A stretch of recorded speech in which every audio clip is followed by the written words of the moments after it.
Băi, vă pup pe toți. Vreau să las și eu live-ul ăsta aici,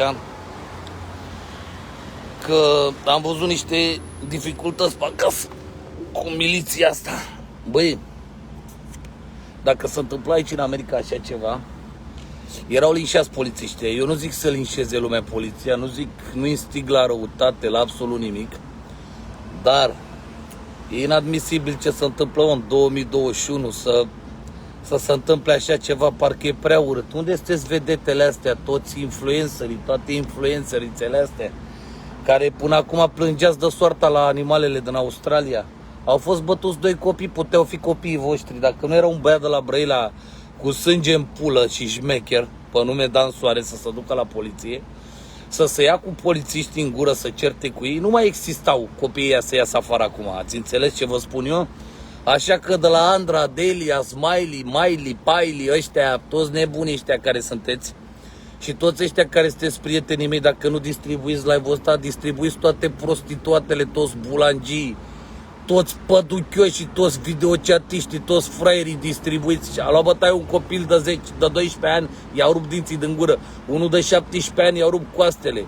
Te pup, frățiorul meu, te pup Orient.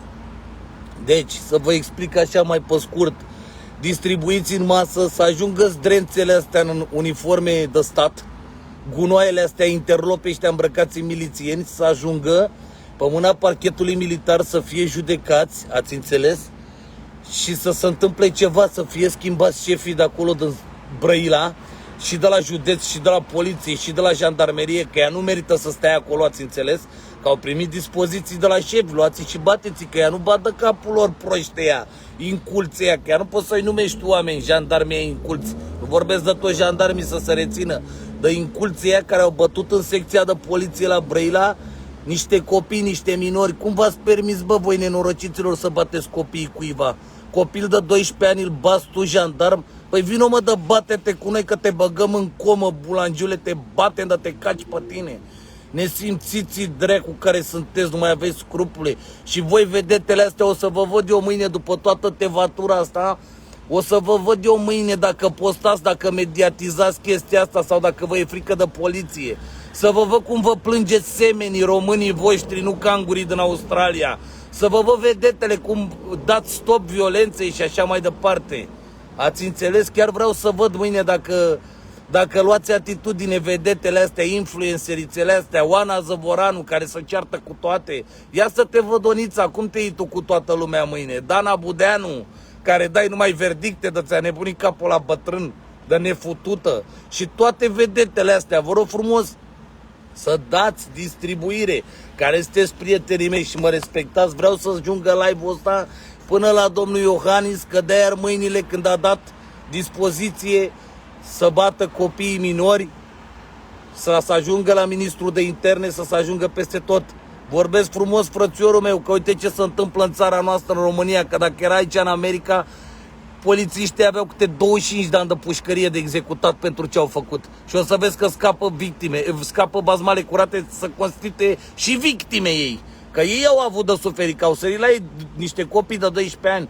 Ce s-a ajuns, bă, în țara noastră, bă, am ajuns de râsul planetei, cu presa asta mincinoasă. Că spuneau la Giurgiu, pe Giurgiuveanu, arcanul ăla, mâncate cancerul de moș nebun.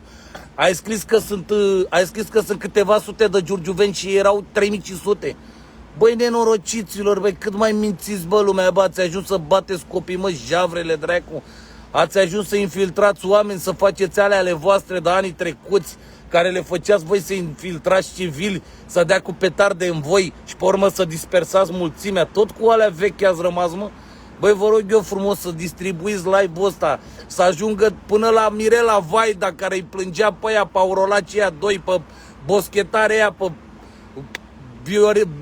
ăla, cum îl cheamă, ziceți-mă cum îl cheamă, Vulpița și Viorel, să ajungă la toate știrile astea, să vedem și noi ce se întâmplă cu zdrențele astea de jandarmi din Brăila, care au bătut copiii aia. Nu vorbesc de toți jandarmii, că am și eu prieten la jandarmi. Eu vorbesc strict de gunoaiele alea îmbrăcați în uniformă militară, gunoaiele alea care trebuie judecați de parchetul militar și băgați în pușcărie să sature de pușcărie, că puteau fi și copiii voștri, băi. Puteau bate și copiii voștri, distribuiți ăsta să-l vadă toată țara, băi. Vă pup!